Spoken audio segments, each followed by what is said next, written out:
City کو شہر کیوں کہتے ہیں؟ تو شہر کے معنی ہوتا ہے ظاہر ہونا، ظاہر ہونا۔ تو آپ اگر کہیں سفر کر کے جا رہے ہو نا، تو لائٹیں بہت نظر آئیں تو آپ فوراً کہتے ہیں کوئی بڑا شہر لگ رہا ہے، ظاہر ہو جاتا ہے۔ اسی طریقے سے ماہ رمضان المبارک ہو یا کوئی بھی مہینہ ہو اسلامی، اس کا جیسے ہی چاند نظر آ جاتا ہے تو ہم سمجھتے ہیں کہ یہ مہینہ ظاہر ہو گیا، اسی لیے مہینے کو عربی کے اندر شہر کہتے ہیں۔ اور قرآن مقدس میں اللہ عز و جل نے کسی مہینے کا نام ذکر نہیں فرمایا سوائے رمضان کے، جبکہ مہینے کتنے ہیں تو قرآن کہتا ہے ان عدۃ الشہور عند اللہ 12 شہرا فی کتاب اللہ یوم خلق السماوات والارض منها 4 حرم۔ گنتی کے اعتبار سے اللہ نے 12 مہینے رکھے ہیں، لیکن ان 12 مہینوں میں تھوڑی سی چپتی ہوئی بات بھی کہہ دوں، ہماری قوم کا حال اتنا برا ہے کہ بچے سے لے کر بوڑھے تک سب کو جنوری سے دسمبر تک کے تو نام یاد ہیں، لیکن محرم سے لے کر کے ذی الحجہ تک کے نام یاد رہی ہیں۔ یہ قوم ماری نہیں جائے گی تو کیا ہوگا آپ مجھے بتائیے؟ جسے اپنے اسلامی مہینوں کے نام بھی نہ معلوم ہو، اس قوم کی تباہی نہیں آئے گی تو اور کیا آئے گا؟ خیر، قرآن شریف میں صرف ایک ہی مہینے کا نام صراحت کے ساتھ موجود ہے اور وہ ہے رمضان۔ اسی طریقے سے قرآن مقدس میں صحابہ میں ایک ہی صحابی کا نام موجود ہے، وہ ہے زید، حضرت زید رضی اللہ تعالیٰ عنہ۔ خیر، رمضان، آخر اس مہینے کا نام رمضان کیوں رکھا گیا؟ رمضان کے معنی ہوتا ہے جلانے والا، جلانے کے معنی میں ہوتا ہے۔ آپ دیکھتے ہوں گے کہ جو انسان روزے سے ہوتا ہے اس کی کیفیت یہ ہوتی ہے کہ جیسے ہی اس نے سحری کر لی، سحری کے ٹائم پر بھی دبا کے پانی پی لیتا ہے، جلدی پی لوں اور 1 منٹ باقی اور پی لوں، یہ کیفیت رہتی ہے۔ اور جیسے ہی افطار کا وقت ہوتا ہے تو آدمی پانی پینے کے لیے بے چین ہو جاتا ہے اور سب سے پہلے یا مشروب یا پانی پیتا ہے۔ آخر اس کی وجہ کیا ہے؟ وجہ سب سے بڑی یہ ہے کہ روزے کی وجہ سے اس کا جگر اندر سے جلتا ہے اور اس جلن کو بجھانے کے لیے وہ پانی کی طرف لپکتا ہے۔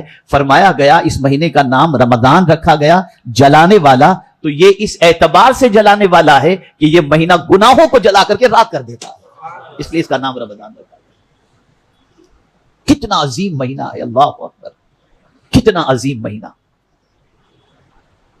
اور اس ماہ مبارک کی عظمت کے حوالے سے اس سے بڑھ کر کے اور چیز کیا ہوگی کہ اللہ رب العزت جل جلالہ نے اپنی کتاب کو نازل کرنے کے لیے جس مہینے کا انتخاب فرمایا وہ مہینہ رمضان کا ہے۔ فرمایا شہر رمضان الذی انزل فیہ القرآن، رمضان کا مہینہ جس میں اللہ عز و جل نے قرآن کو نازل کیا۔ اللہ اکبر، اللہ اکبر۔ قرآن کیا ہے؟ یہ وہ عظمت والی کتاب ہے کہ اگر بھٹکا ہوا کوئی انسان سیدھا راستہ تلاش کرنا چاہے تو ہو سکتا ہے کوئی دوسری کتاب سیدھا راستہ دکھائے یا نہ دکھائے، لیکن میرا رب اپنی کتاب کی شان خود ہی بیان کرتا ہے، ان ھذا القرآن یہدی للتی ہی اقوم، بے شک یہ کتاب سب سے زیادہ سیدھا راستہ دکھانے والی کتاب ہے۔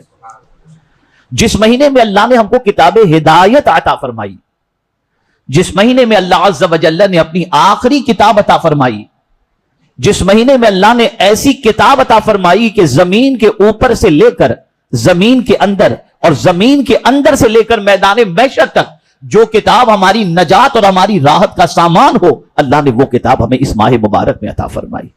کتنا بڑا انعام ہے اور کتنی بڑی خوش نصیبی ہے ہماری۔ میرے پیارے آقا صلی اللہ تعالی علیہ وسلم کے پیارے دیوانوں، اگر صحابہ کے معمولات ماہ رمضان میں دیکھیں، تابعین کے معمولات ماہ رمضان میں دیکھیں، خود حضور صلی اللہ علیہ وسلم کے معمولات کو ماہ رمضان کے اندر اگر دیکھیں تو آپ کو پتہ چلے گا کہ ماہ رمضان المبارک میں سب سے زیادہ اگر کسی چیز پر روزے کے بعد سب نے فوکس کیا تو وہ قرآن کی تلاوت پر فوکس کیا۔ رسول گرامی وقار صلی اللہ تعالی علیہ وسلم ہر سال پورا قرآن حضرت جبریل امین علیہ الصلوۃ والتسلیم کے ساتھ دور کرتے تھے۔ حضور سناتے تھے، جبریل سنتے تھے، جبریل سناتے تھے، حضور سنتے تھے۔ لیکن جب سرکار صلی اللہ علیہ وسلم کے وصال کا آخری رمضان تھا اور اس کے بعد حضور وصال فرمانے والے تھے، تو اس ماہ رمضان کے اندر سرکار صلی اللہ علیہ وسلم نے 2 مرتبہ قرآن مقدس کا دور حضرت جبریل امین علیہ الصلوۃ والتسلیم کے ساتھ کیا۔ میرے پیارے آقا صلی اللہ علیہ وسلم کے پیارے دیوانوں، یہ قرآن کیا ہے؟ یہ کیا کوئی معمولی کتاب ہے؟ اتنی عظیم کتاب ہے، کہ میرے پیارے آقا صلی اللہ علیہ وسلم کے پیارے دیوانوں حضرت ابن عباس رضی اللہ تعالی عنہما فرماتے ہیں اگر میرے اونٹ کی رسی بھی گم جائے تو میں اسے قرآن سے تلاش کر لیتا ہوں. میرے پیارے آقا صلی اللہ علیہ وسلم کے پیارے دیوانوں ایک آیت جو مجھے سمجھانی ہے اسے اچھی طرح سمجھ لیں. بزنس، کوئی آدمی بزنس کرتا ہے نقصان پسند نہیں کرتا. کوئی آدمی ایسا ہی بزنس کرنا چاہے گا جس میں اس کو زیادہ پروفٹ ہو. لاس، خسارہ وہ پسند نہیں کرتا. آئیے قرآن نے کیسی تجارت کے بارے میں فرمایا جس میں کوئی خسارہ نہیں. اللہ اکبر. قرآن کہتا ہے ان الذین یتلون کتاب اللہ واقاموا الصلاۃ وانفقوا مما رزقناہم سرا وعلانیہ تجارۃ لن تبور. اللہ فرماتے اللہ اکبر، بے شک جو اللہ کی کتاب کی تلاوت کرتا ہے، جو نماز قائم کیا اور جس نے دکھا کر چھپا کر اللہ کی راہ کے اندر خرچ کیا، قرآن کہتا ہے یہ ایسی تجارت ہے کہ اس میں کوئی گھاٹا ہے ہی نہیں. یہ قرآن کہتا ہے کوئی خسارہ نہیں ہے، کوئی گھاٹے کی بات نہیں ہے. میرے پیارے آقا صلی اللہ تعالی علیہ وسلم کے پیارے دیوانوں، صحابہ رمضان المبارک کے اندر قرآن سے اتنا چمٹ جاتے اور تلاوت میں اتنا وقت گزارتے جس کی کوئی انتہا نہیں. خود رسول رحمت صلی اللہ علیہ وسلم کا بھی یہی معمول تھا اور تابعین کا بھی یہی معمول تھا. حضرت امام اعظم ابو حنیفہ رحمت اللہ تعالی علیہ ماہ رمضان المبارک کے اندر 62 قرآن شریف ختم کرتے تھے، اور خاص طور پر جب ماہ رمضان کا آخری عشرہ آتا تو آخری عشرے کے اندر ان کو کسی سے بات کرتے ہوئے کوئی دیکھ ہی نہیں پاتا تھا، اس لیے کہ ماہ رمضان کے آخری عشرے کے اندر وہ قرآن سے اس طریقے سے تلاوت میں مصروف ہو جاتے کہ قرآن ہی کی تلاوت ان کا اوڑھنا بچھوڑنا صبح و شام ان کی زندگی کا رہا کرتا تھا. میرے پیارے آقا صلی اللہ علیہ وسلم کے پیارے دیوانوں، یہ قرآن کی تلاوت کا ثواب کیا ہے؟ اللہ اکبر، اللہ اکبر. عام دنوں کے اندر اگر کوئی بندہ قرآن کا ایک حرف پڑھتا ہے اسے 10 نیکی ملتی ہے، اور ماہ رمضان المبارک میں اگر قرآن شریف پڑھتا ہے اور ایک حرف پڑھتا ہے تو اللہ اسے ایک نیکی نہیں 70 نیکیاں عطا فرماتا ہے. اور بعض روایتوں میں یہاں تک آیا کہ اگر کوئی شخص قرآن مقدس کی تلاوت ماہ رمضان میں کرے تو اس کا ایک پارے کا تلاوت کرنا 100 رکعت نفل پڑھنے سے بہتر ہے. میرے پیارے آقا صلی اللہ تعالی علیہ وسلم کے پیارے دیوانوں، خود رسول رحمت صلی اللہ علیہ وسلم نے فرمایا افضل عبادت امتی قراءۃ القرآن، میری امت کے لیے سب سے افضل عبادت یہ ہے کہ وہ قرآن کی تلاوت کرے. قرآن کی تلاوت.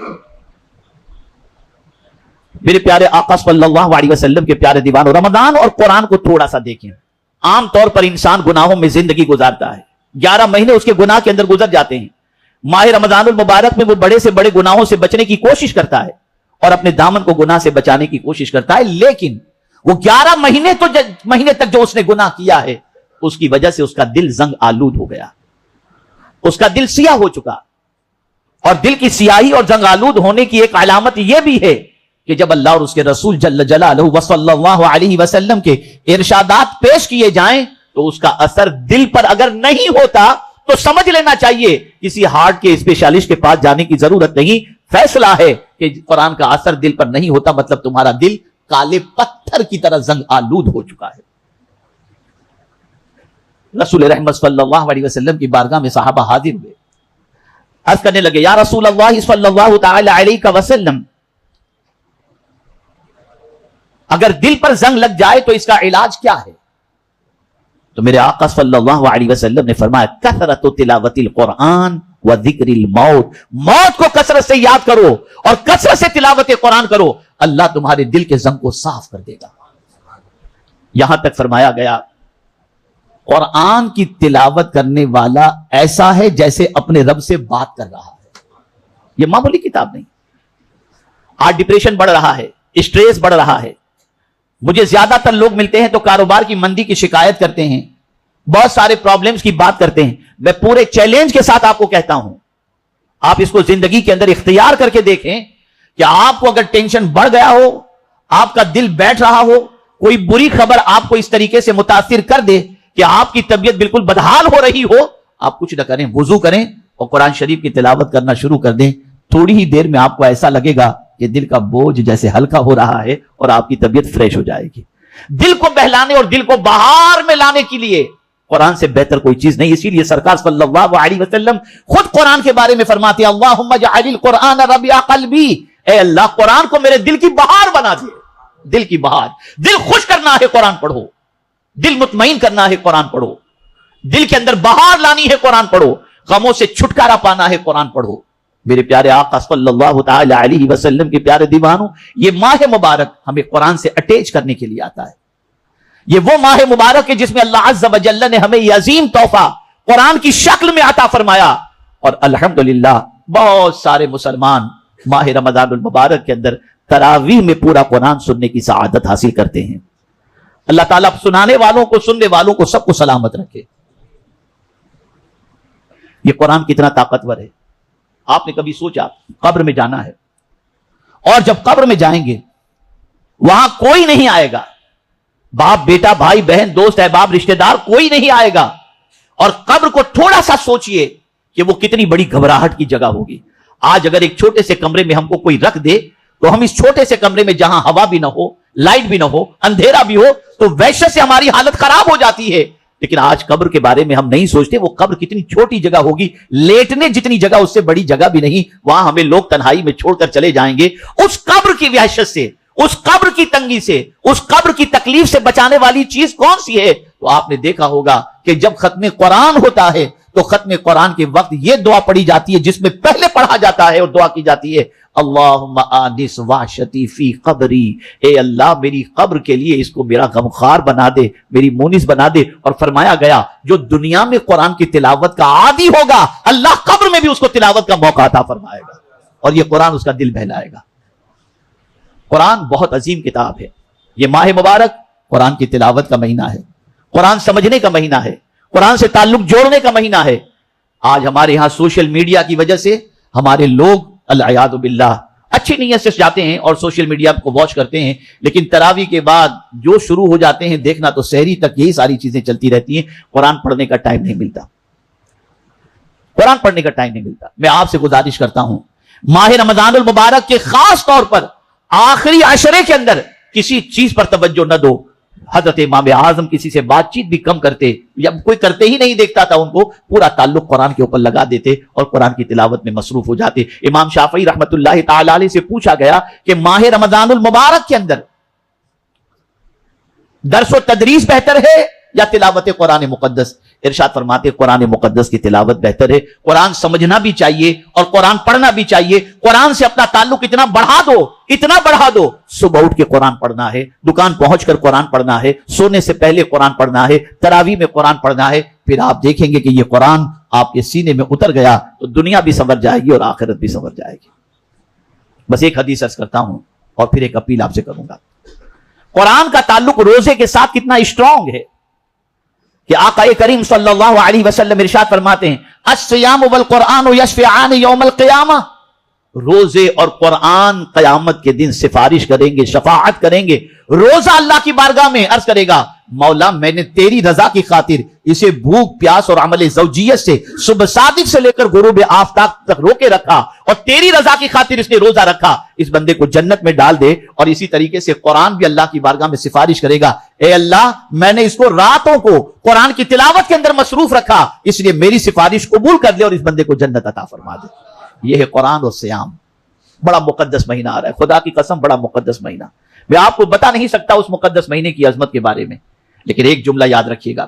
وہ لوگ جو ناقدری کرتے ہیں، ماہ رمضان المبارک میں بیڈمنٹن کھیلتے ہیں، ماہ رمضان المبارک میں گپ شپ کے اندر ٹائم ضائع کرتے ہیں، ماہ رمضان المبارک کے اندر لہو و لعب کے اندر اپنی رات اور دین کو گنواتے ہیں، انہیں قرآن کی یہ آیت کو پیش نظر رکھنا چاہیے. لئن شکرتم لازیدنکم ولئن کفرتم ان عذابی لشدید. قرآن کہتا ہے جو میری نعمتوں پر شکر بجا لائے گا میں اسے زیادہ عطا کروں گا، اور جو ناقدری کرے گا بے شک میرا عذاب بہت سخت ترین ہے. اس لیے ماہ رمضان کی ناقدری مت کرنا، ماہ رمضان کی قدر کرو، ماہ رمضان کو قرآن کی تلاوت میں گزارو، ماہ رمضان میں عبادت و ریاضت میں وقت گزارو. یہ ماہ رمضان مہمان بن کر کے آ رہا ہے، جب ہم سے رخصت ہو تو اس حال کے اندر رخصت ہو کہ وہ ہم سے راضی ہو کر کے جائے. تو